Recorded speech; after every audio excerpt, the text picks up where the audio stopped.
you and welcome. My name is Carmen Rogers. I'm within Career Management, one of the Associate Directors within the School of Hotel Administration. And today I'm here with Sarah Hilsman, who's the Associate Director for Student Immigration within the International Students and Scholars Office here at Cornell University. So Sarah is actually going to be talking with us today about the F1 Curricular Practical Training, or also known as CPT. So we're going to go ahead and get started. We do have some questions that some of our students have been asking, and so I want to start with probably one of the most obvious questions, which is, what is an F1 CPT visa?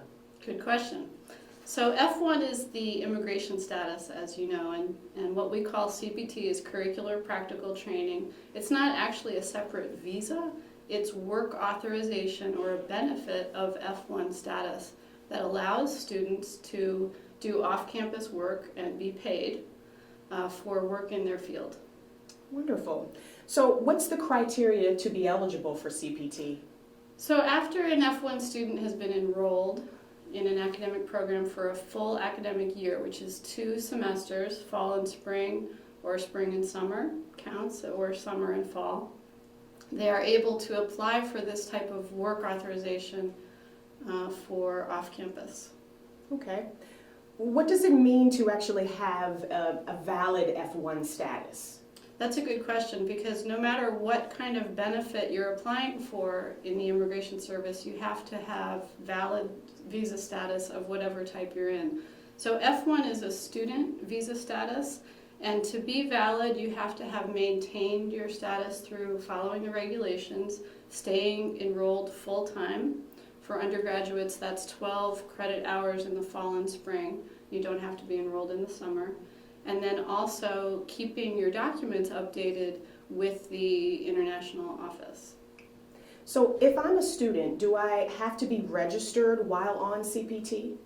That's a good question too. What most often students do is use curricular practical training during the summer, and that's a time when you don't have to be registered, and then you can do curricular practical training full-time.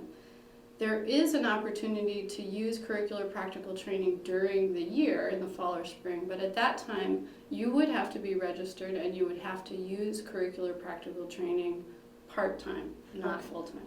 So then what exactly is part-time status?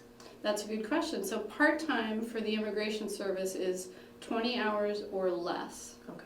Anything over 20 is considered full-time. Does one have to pay U.S. taxes on their salary? So whenever an international student is working in the U.S., their income is subject to income tax just the way it is for a citizen or a permanent resident. Some countries have tax treaties with the U.S., and that would exempt students' income from part of the taxes, but probably not all of the taxes. And then how does an employer know that an individual is tax exempt? Most employers would not be watching for the tax treaty status. At the international office, we purchase software every year which figures out the tax treaties for students.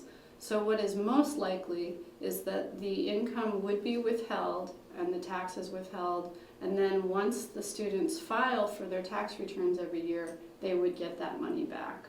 But that's only if a student's been living in the U.S. less than 5 years? That's correct, absolutely.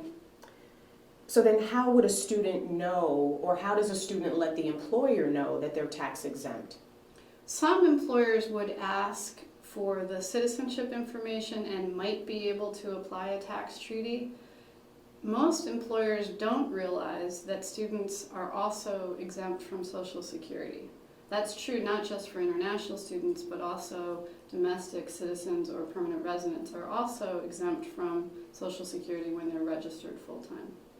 So because employers don't know that, we do encourage students to tell employers. They may or may not go along with that information, and if you want the international office to explain it to them, we're happy to do that. There's also a way for students to reclaim that money if the employer does withhold it.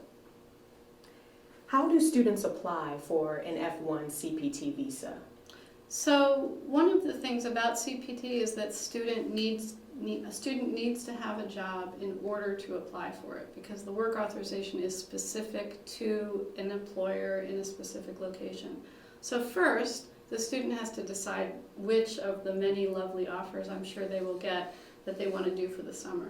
So once they have that job offer, they then get the CPT application, which is available on our website or in our office. There is a form. The student fills out part of it about their own personal information and also information about the job. They then take that form to an academic advisor who would sign off that the internship will be for credit in some way. It either has to be required for a degree program, or the student has to take a course that requires the internship. So that application then comes to us. We actually go into the SEVIS federal database and update the student's record, and then we print out a new I-20 immigration document for the student that details that work authorization. And how long does it take to actually process this type of application? It takes us literally about 5 or 10 minutes in our office. We like to say to students to apply at least 2 weeks before you start working. You must have the work authorization before you can work. We say apply 2 weeks ahead so that in case there's something missing on the application, the student has time to take care of that. So, other questions that students have that we're hoping that you could answer. What's an I-20? The I-20 form is an immigration document that allows students to gain F1 status. We originally give it to them when they apply and are admitted. Then they take it to a U.S. consulate and get an F1 visa. So the I-20 is the immigration document that goes along with the F1 student status. And what proof of employment authorization does one need to actually give to an employer? Yeah, so on your first day of work, or sometimes even prior to your first day of work, the employer will ask for certain documents to show both that you are who you say you are and that you have work authorization in the U.S. So after we have authorized curricular practical training, the student would bring their passport, the I-20 that we have updated with the work authorization, and also a form called the I-94 form, which is part of what proves that you have F1 status in the U.S. Now, what exactly is an I-94 form? The I-94 form also is called a U.S. admission record. And so when a student enters the U.S., that is the moment that they actually gain status, according to U.S. immigration law. So the port of entry creates what is called an I-94 record and shows that at that moment when the student entered, they were given F1 student status. Now that I-94 record is online. It used to be a paper form, and it's online, but the student can go in and get the record and print it out, and that's what they would need to give to their employer, the printout. If a student has other options for visas, which should they choose? So when the student applies for work authorization, sometimes employers will ask, do you have work authorization? Do you need work authorization? And they might suggest other types of visas. They might even suggest optional practical training instead of curricular practical training, or the H-1B work visa, which many students may have heard of. They could even suggest an O-1. We would strongly urge students to stick to not only F1 status, because it's what they're in, but the curricular practical training, because it is much easier to obtain than optional practical training. In terms of the H-1 or the O-1, those would be visas that a student would pursue after graduating. It would not be appropriate or even possible to get those visas for a summer internship. So that's all the questions that we have today. I'd like to thank Sarah for being here and answering all of these questions with regard to CPT.